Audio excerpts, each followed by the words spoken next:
Raimundo Cruz, entrevista a... Ricardo, muy buenas tardes. Raimundo Cruz le saluda. Le agradece que haya tomado la llamada. 55 ciudades del país lo escuchan en este momento. Buenas tardes. Hola, Raimundo.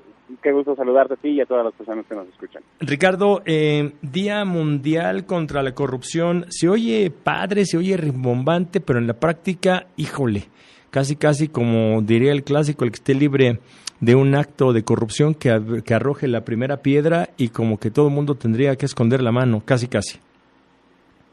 Sí, justo creo que necesitamos darle un giro a la discusión sobre corrupción, dejar de hablar de buenos y malos, de santos y demonios, y empezar a hablar de instituciones, de incentivos, de oportunidades.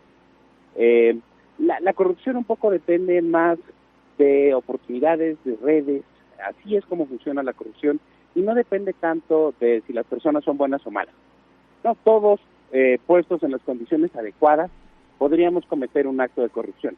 Y entonces la tarea que tiene el gobierno es la de modificar estas condiciones para que disminuyamos al mínimo las posibilidades de que cometamos un acto de corrupción en cualquiera de los ámbitos.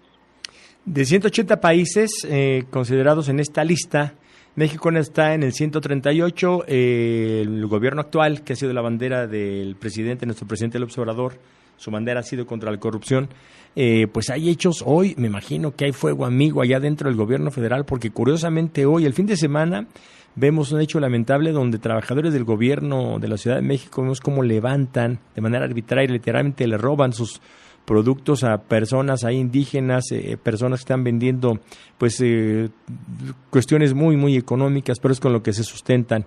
Y luego lo que es el colmo es que un embajador del gobierno actual en Argentina se roba un libro, un hombre con una trayectoria, yo diría prácticamente tachable, algo le pasó. Pero ¿cómo llegamos a eso? Lo más, quizá el hecho es lamentable y muy señalado.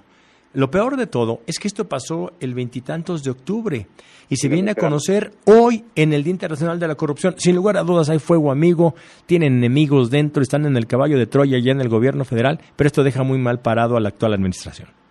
Justo por eso, Raimundo, es que no debemos de hablar de personas buenas y malas, que es una retórica en la que ha insistido mucho la actual administración. ¿Sí? No basta con que lleguemos los buenos al poder para que la corrupción se resuelva en una muy buena medida.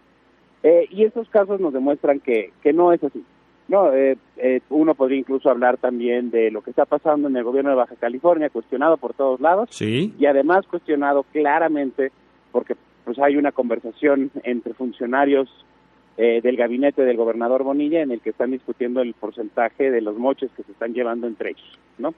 Y esta gente claramente trabaja bajo las siglas de Morena, no utilizan las banderas que utiliza el presidente de la República. Por eso es que no debemos de hablar de personas, y lo que sí debemos es hablar de las condiciones, de cómo es que estos actos de corrupción sucedieron.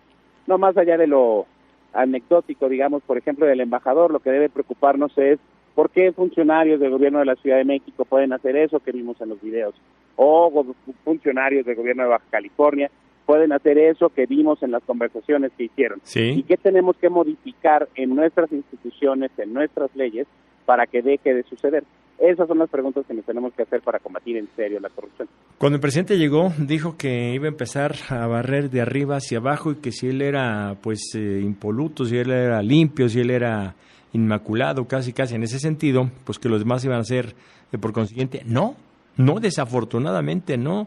El señor presidente, tenemos actos de corrupción de un delegado especial de él en Jalisco, en fin, podríamos contar muchos.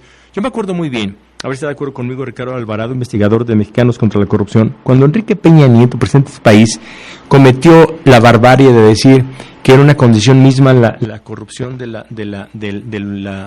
humano, casi lo queman en leña verde, casi se le van pero directo a la yugular, y hoy nos damos cuenta qué sabía, qué veía, qué hacía él, que lo que decía, pues tenía ahora sí que el peso específico en las manos.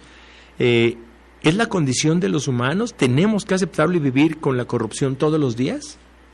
No, creo que a lo que el presidente también eso se refería en su momento, era como decir que era como inescapable, que no había nada que hacer, ¿no? La condición era milenaria. Este cuento desde que somos corruptos desde la colonia, ¿no?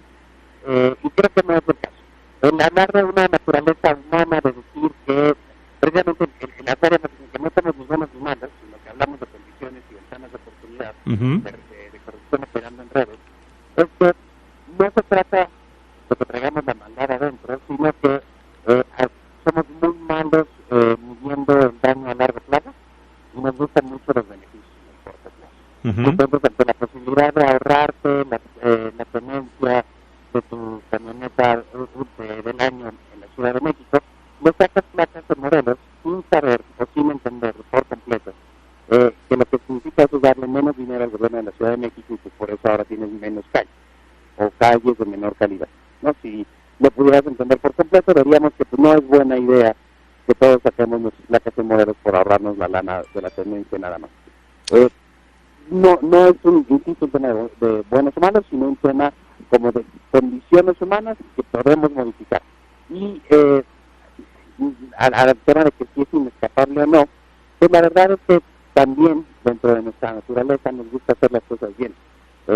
Una cosa que le preocupa mucho a todas las personas, eso sí está en nuestra naturaleza, es la aceptación de nuestros pares sociales.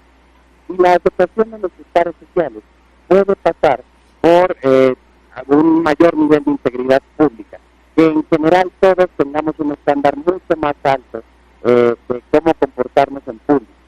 Y eso es lo que puede llevar en el mediano plazo, ¿no? En unos años, a que todo el mundo deje de cometer equivocaciones. Un poco pasa, si me permites la analogía, como tirar la basura fuera del lugar en los departamentos, ¿no? En vez de tirarla en el lugar destinado para la basura, en el condominio, tirarla en el estacionamiento. Y dos o tres vecinos lo hacemos, cada vez más vecinos lo harán, pero si de repente todos lo dejamos de hacer, podremos ver mal al vecino que sí lo hace, y es muy probable que ya no lo haga, no porque crea que está mal tirar basura, sino porque no le gusta que lo vean mal.